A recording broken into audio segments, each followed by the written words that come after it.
रानी दुर्गावती बलिदान दिवस अमर रहे, अमर रहे, अमर रहे।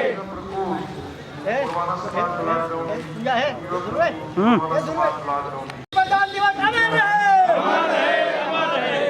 रानी दुर्गावती बलिदान दिवस अमर रहे, अमर रहे, अमर रहे। एक बार हमारा दान बुढ़ाल पेन्ना सेवा सेवा, बुढ़ाल पेन्ना सेवा। रानी दुर्गावती बलिदान दिवस अमर रहे, अमर रहे, अमर रहे। दुर्गावती बलिदान दिवस अमर रहे, अमर रहे, अमर रहे। दुर्गावती की रास्ता अमल करो, अमल करो, अमल करो। दुर्गावती का रास्ता अमल करो, अमल करो। अभी तो लड़ाई है, अभी तो लड़ाई है। कुर्बाना की समस्त देवी देवता की जय, कुर्बाना की समस्त देवी देवता की जय। बुढ़ाल पेन्ना सेवा सेवा, बुढ़ाल पेन्ना सेवा सेवा, बुढ़ाल पेन्ना सेवा सेवा, बुढ़ाल पेन्ना सेवा सेवा। जिम्मेदारी न आया ना सेवा सेवा, जिम्मेदारी न आया ना सेवा सेवा। माता आया ना सेवा सेवा, माता आया ना सेवा सेवा।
वो खाया होते मन खाया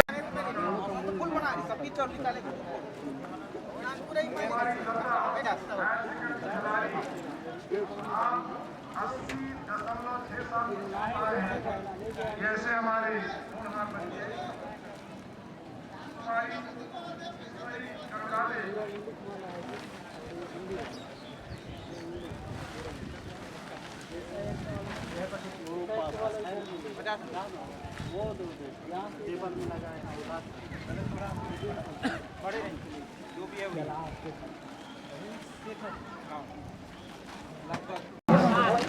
महिला प्रभाव समाज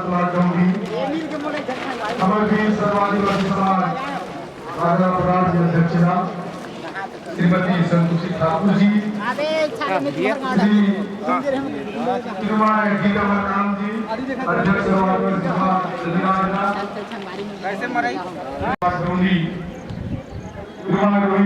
अध्यक्ष एवं प्रकोष्ठ सर्वादिवासी समाज, श्रीमान देवा रावते जी उपाध्यक्ष सर्वादिवासी समाज जिला बालू, श्री गुरुवारा दामा जी अध्यक्ष सर्व समाज जाऊं जी, मुंसिपल महासचिव सर्ववादी समाज ब्लॉक डम्पी गंगाराम धरोजी संरक्षक गुरुमारा समाज डम्पी राम निजाम जी प्रमुख सलाहकार गुरुमारा समाज ब्लॉक डम्पी श्रीमान संतोष घराना जी अध्यक्ष सर्ववादी समाज धन्यवाद राम श्रीमान मुकेश पोसारे जी प्रदेश प्रतिनिधि आदिवासी समाज छत्तीसगढ़। और आपको आज के हमारे पीछे सारे जी का फूल एवं तिलक हम स्वागत करेंगे। स्वागत करेंगे आगे बढ़ाते हुए देव के राम जी से निवेदन आप आए और हमारे बीच उपस्थित आदरणीय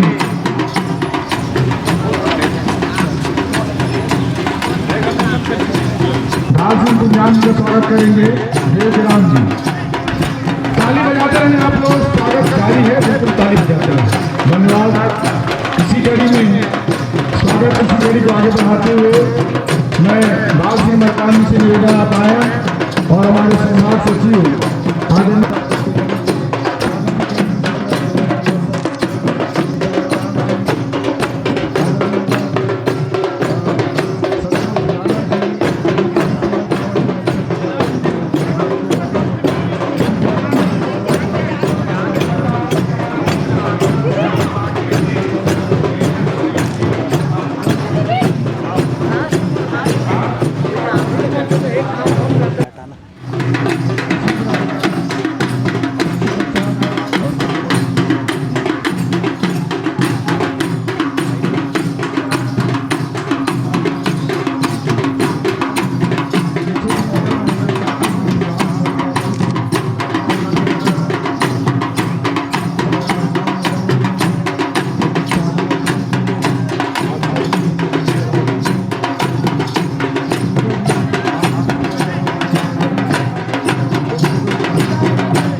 परिचय का मोहताज नहीं। भारत के कोने में जाकर के केजरीवाल विजय मानकर साहब जी, आपने भारत के विभिन्न स्थानों में जाकर के संवैधानिक हक अधिकार के लिए, विशेषकर हमारे क्षेत्र के लिए अंधकार के धीमे जल में एक काल गए छन और जीवन के सभी खल खड़े होकर तालियों से स्वागत करेंगे। अंधकार के धीमे जल में एक काल गए छन और जीवन के उद्देश्य के आपका सत अभिनंदन। रवे के 170 सीट हमारा वंदन है और दिग्विजय के ज्वाला चौरासा हमारे गुड़वाना समाज डोरनी ब्लॉक में आपका सत अभिनंदन है। सत अभिनंदन सेवा जोहार है। इसी आशा और विश्वास के साथ राष्ट्रीय अध्यक्ष एपीआई गुड़वाना के प्रवर्तक एवं काश्मीर ह्यूमनिटीज के संशोधक धेनु विजय मानकर साहब जी का आत्मीयता के साथ हमारे समाज प्रमुखों ने सेवा जोहार करते हुए स्वागत श्रृंखला को आगे बढ़ा रहे हैं। इन्हीं मान सम्मान की श्रृंखला में मुख्य अतिथि जी के साथ में पधारे सभी अतिथियों का हम गोंडवाना समाज डोंडो ब्लॉक सर्व आदिवासी समाज की ओर से हृदय से नमन करते हैं और हमारा आतिथ्य को आप स्वीकार करेंगे। सारे सारे मंच में आप अपने आसंदी को ग्रहण करेंगे। समाज प्रमुखों से मेरा निवेदन है कि इस आसम्मान पूरी ऊर्जा जिस उत्साह के साथ मानकर साहब जी ने हमारे आतिथ्य को एक बार में स्वीकार किया, इन्हीं आतिथ्य की क्रम पर मैं निवेदन चाहूंगा सम्मानित हमारे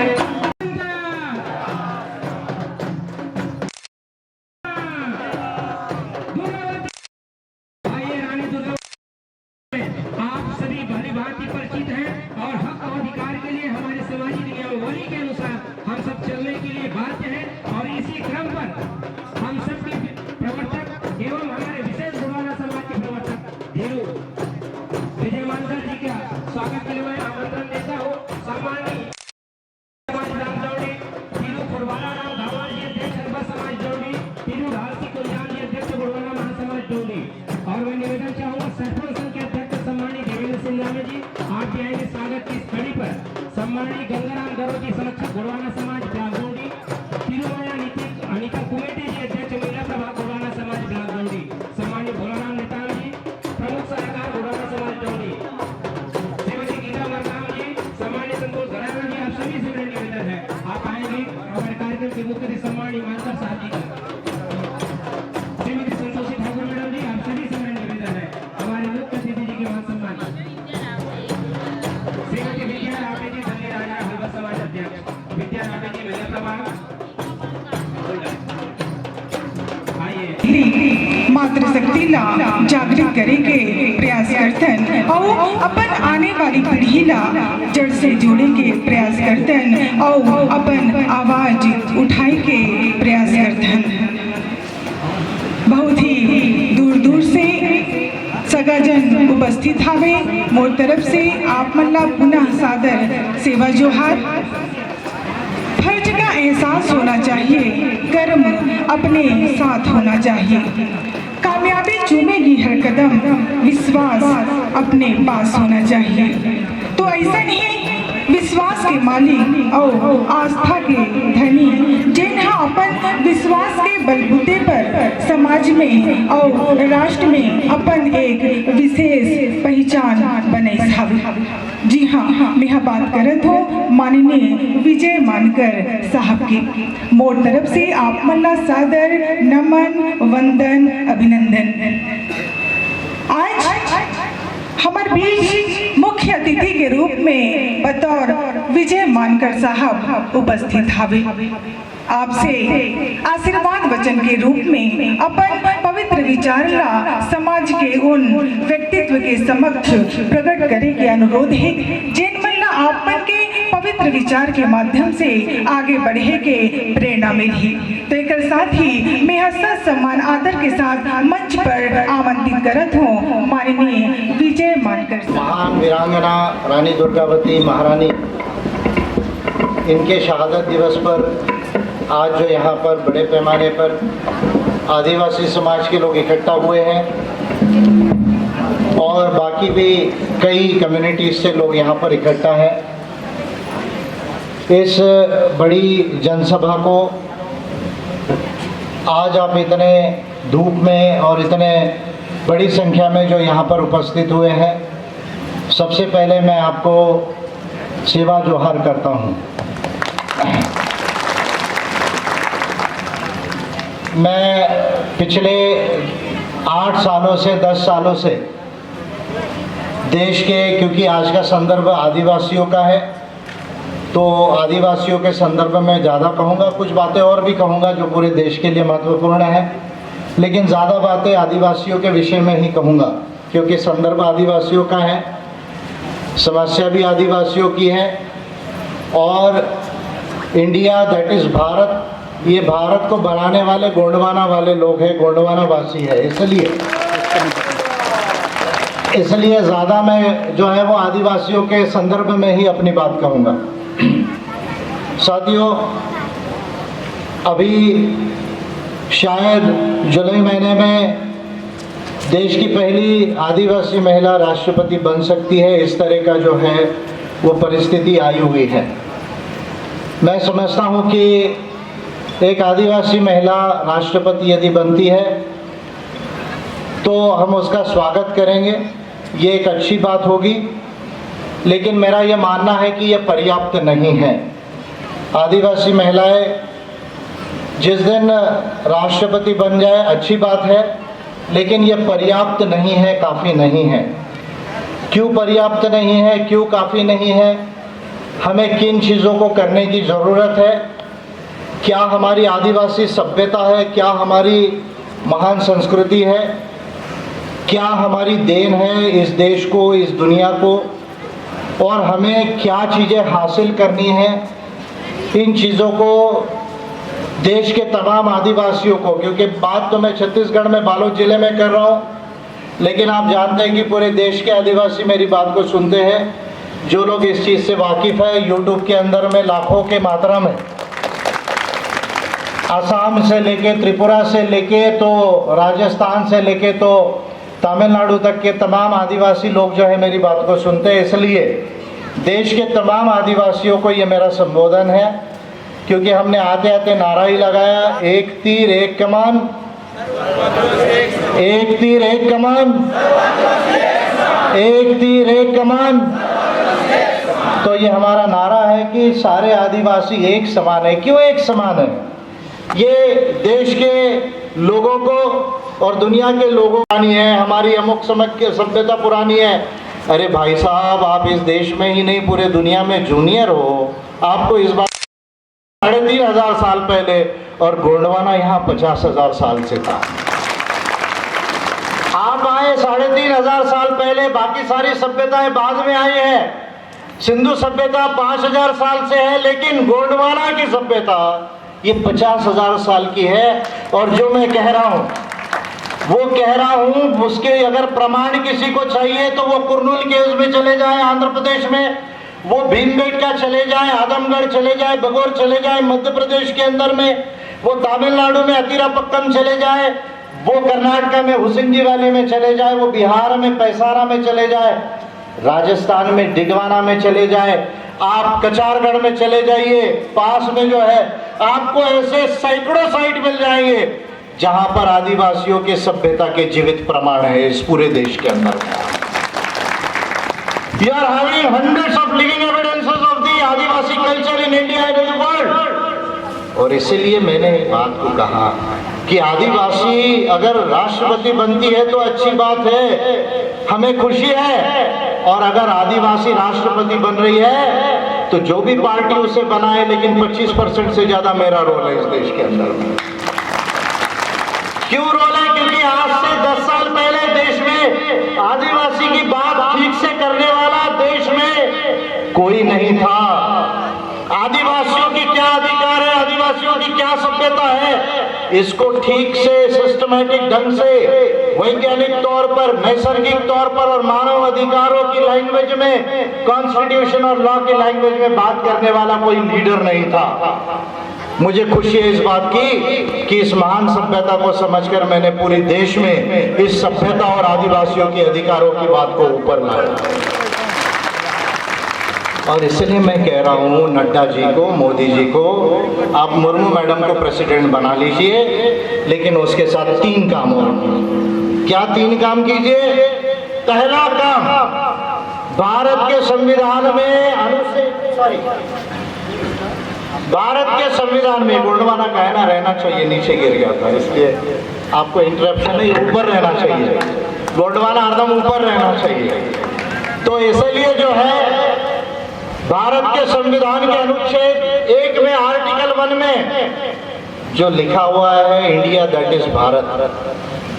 मोदी जी कह रहे थे कि नहीं, किसी दिन मोदी जी ने कहा कि भाई India is the mother of democracy, Bharat जो है वो लोकतंत्र की जननी है।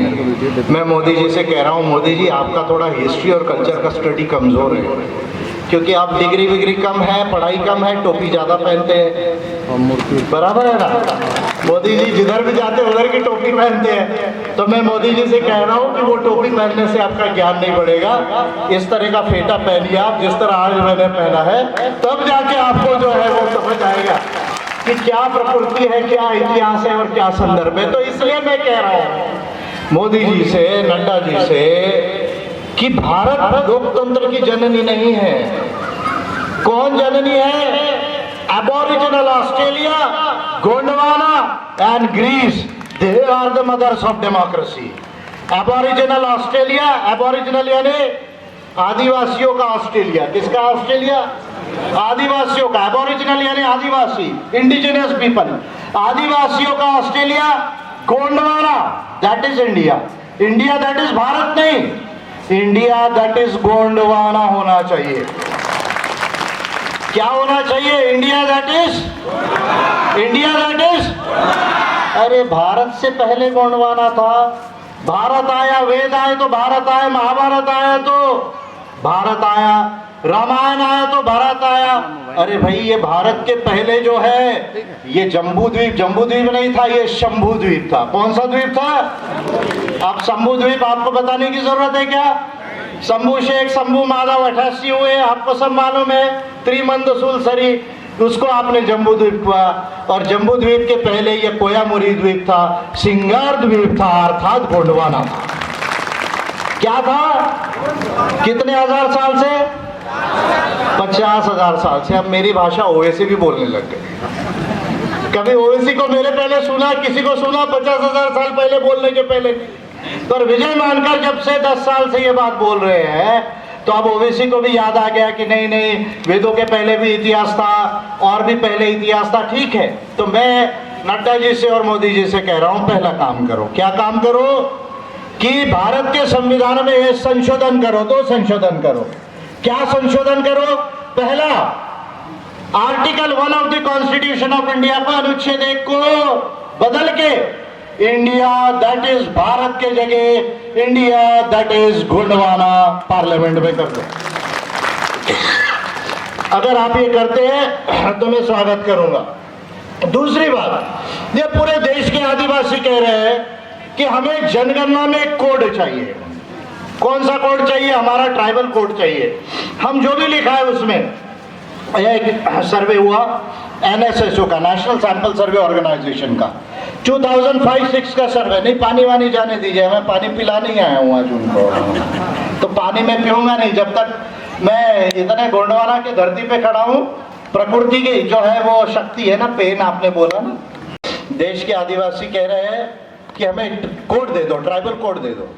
फिर हम उसमें जो भी लिखा है, चाहे हम कोयापुनेम लिखा है, चाहे हम सराणा लिखा है, चाहे हम डॉनी पॉलो लिखा है, चाहे हम आदिवासी अपनी सभ्यता या संस्कृति लिखा है, लेकिन एक बार हमें एक कोड दे दो, क्योंकि हम इस देश में कोई भी धर्म को लिखना नहीं चाहते।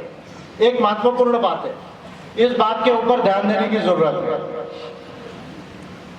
2004-5 में नेशनल सैंपल सर्वे ऑर्गेनाइजेशन ने एक सेंसस किया, एक सर्वे किया कि भाई आदिवासी देश के जो है वो कितने आदिवासी कौन सा धर्म लिखा रहे हैं।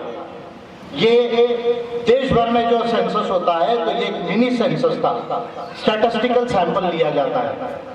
तो 82.5% देश के आदिवासियों ने 2004 और 5 में ये लिखाया कि हम किसी धर्म को नहीं मानते। आप महत्वपूर्ण है, मैं आप ध्यान दीजिए। हमारा अगर कोई रिलीजन आप मानते हो, हम रिलीजन को नहीं मानते। हमारी रिलीजन की जो संकल्पना है वो प्रकृति से जुड़ी हुई है। किससे जुड़ी हुई है? प्रकृति से जुड़ी हुई है। और इसलिए 82.5% आदिवासियों ने ट्राइबल कल्चर को लिखाया। एनएसएसओ में ट्राइबल कल्चर लिखा है कि हम भाई आपके रिलीजन को नहीं मानते, आपका जो भी रिलीजन हो उसको आप मुबारक, आपको जो धर्म मानना है आप मानिए, आपको राम को मानना है आप मानिए, हमको उससे कोई लेना देना नहीं। हम तो रावण को मानने वाले लोग हैं। किसको मानने वाले लोग हैं? रावण को मानने वाले। मैं गया इधर, मुझे अच्छा लगा। मैं उड़ीसा से आते आते राजीव के जंगलों से आया। कभी राजीव के जंगलों में जाइए, आपको रावण के बहुत पुतले मिलेंगे। और दशहरे के दिन जो है रावण जो है वो रावण पेन की पूजा भी होती है वहां पर, जो है वो ये राजीव में होती है, आपके इधर भी होती होगी। तो मैंने उनसे कहा कि भाई आप जिसको मानना है मानिए, मैं गोंडवाना का आधुनिक रावण हूं। आधुनिक रावण, आज का रावण। क्यों? क्योंकि रावेन जो है वो त्रिमंद सुनसरी के फॉलोअर थे, वो शंभू शेख के फॉलोअर थे, वो कोया पूनम को प्रचार करने वाले एक महान जो है वो व्यक्ति थे। तो दूसरा काम करो कि आप एक ट्राइबल कोड ला लो। अब देखिए मजे की बात, देखिए ये कहते हैं कि हम चाइना को आग दिखा देंगे, हम पाकिस्तान को कहीं का नहीं छोड़ेंगे। देखिए आप मजे की बात देखिए, अमेरिका को हमारी जरूरत है, इनके स्लोगन देखिए। लेकिन ये कहते हैं कि जनगणना में एक कॉलम लाने के लिए हमको दिक्कत है। जो चाइना को आग दिखा सकते हैं, पाकिस्तान को धमका सकते हैं, वो कहते हैं हम जनगणना में एक सिंपल कॉलम आदिवासियों का नहीं ला सकते। क्यों? इसको समझिए, इसके पीछे क्या षड्यंत्र है ये मैं बताऊंगा। क्यों नहीं लाना चाहते, किस लिए नहीं लाना चाहते, इसका क्या इम्प्लीकेशन होगा, इस पर मैं आगे बोलूंगा। दूसरी बात, मैं नड्डा जी से और मोदी जी से कहूंगा और मुर्मू मैडम से भी कहूंगा, आप गवर्नर रही है झारखंड की, तो गवर्नर हमने यहाँ पे भी देखा हुई के मैडम को 5th शेड्यूल का इम्प्लीमेंटेशन आपने कितना किया नहीं किया है तो झारखंड के लोग बताएंगे, हम उनसे बात करेंगे। लेकिन इस दिशा में आपको प्रयास करने की जरूरत है। और तीसरी बात मैं कहना चाहूंगा कि यदि आपको सही में लगता है कि देश के 12 करोड़ आदिवासियों का, जो लगभग 9% देश के आदिवासियों की जनसंख्या है, आज नया जनगणना जब होगी सेंसस तो उसमें आएगी, 12 करोड़ के आसपास आबादी आएगी पूरे देश में आदिवासियों की। दुनिया में सबसे ज्यादा यदि आदिवासी कहीं है, पूरे दुनिया में 50 करोड़ के आसपास जो आदिवासी है, उसमें 12 करोड़ आदिवासी सबसे बड़ी संख्या ये इंडिया के अंदर है। कहां पर है? इंडिया दैट इज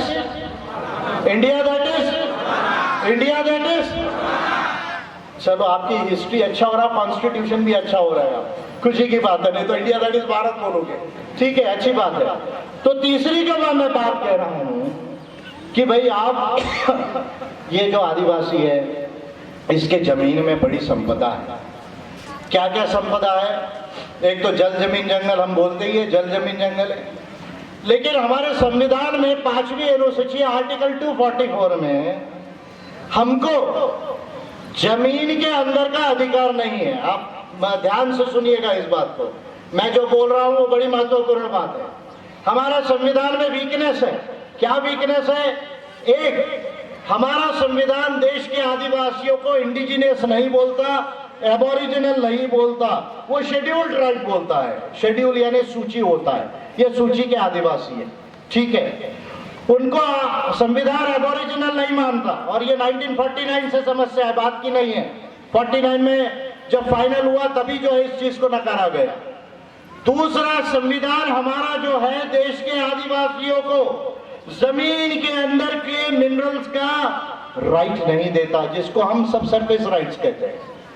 यानी वो कहता है कि भाई नहीं ठीक है, आदिवासियों की जमीन गैर आदिवासियों को नहीं दी जा सकती, यहां तक तो ठीक है, लेकिन जिस धरती पर 50,000 सालों से आदिवासी रहे हैं, उस धरती के नीचे अगर लोहा मिल जाता है, मैंगनीज मिलता है, एल्यूमिनियम मिलता है, टंगस्टन मिलता है, यूरेनियम मिलता है, यदि गोल्ड मिल जाता है, थोरियम पोटेशियम मिल जाता है, तो फिर उस पे आदिवासियों का अधिकार नहीं है।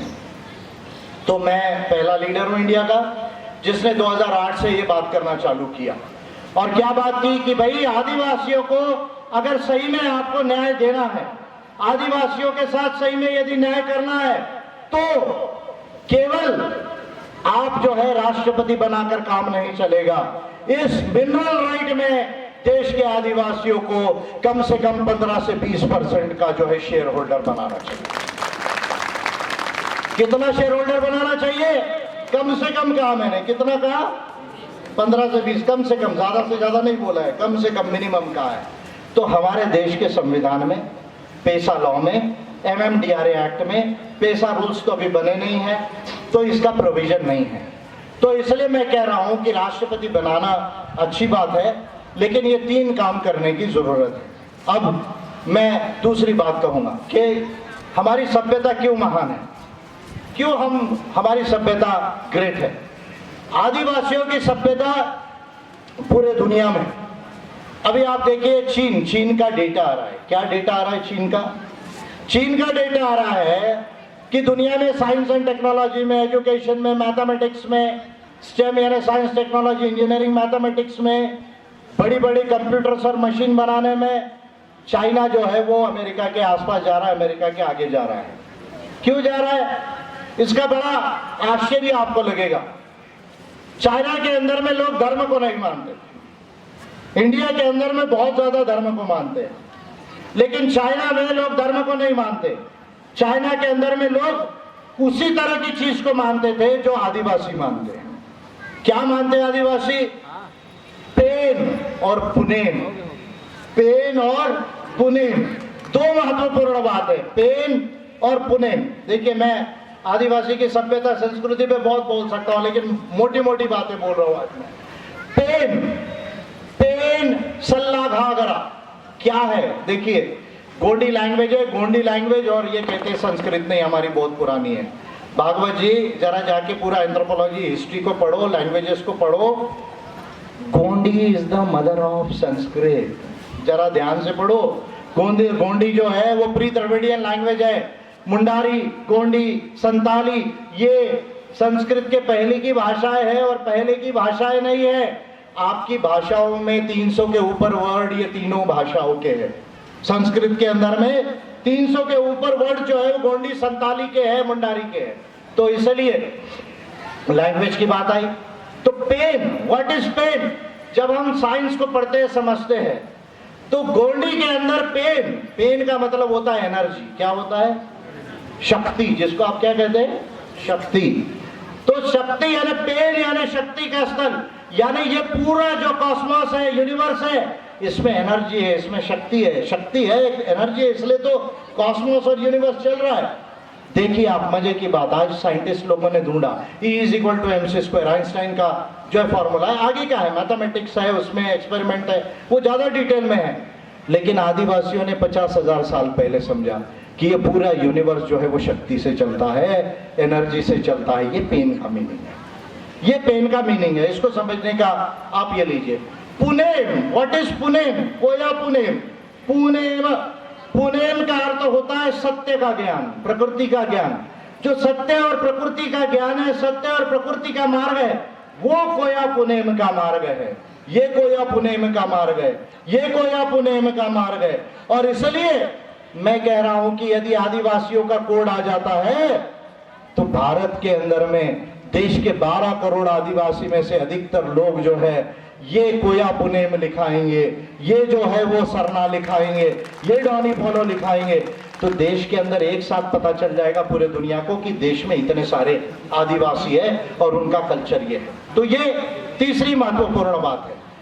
अब लोग कहते हैं कि डेमोक्रेसी, डेमोक्रेसी को जब हम पढ़ते हैं, तो जब हम एबोरिजिनल ऑस्ट्रेलिया को पढ़ते हैं, जब हम ऑस्ट्रेलिया के पहले का आदिवासियों का इतिहास पढ़ते हैं, जब हम गोंडवाना का पढ़ते हैं, तो और ग्रीस का बाद में आया, लेकिन जब हम ये पढ़ते हैं तो हमें गोंडवाना के हिस्ट्री में एक बड़ा इंपॉर्टेंट वर्ड मिलता है, सगा गंडोला समूह। सगा गंडोला समूह, सगा गंडोला, सगा गंडोला समूह।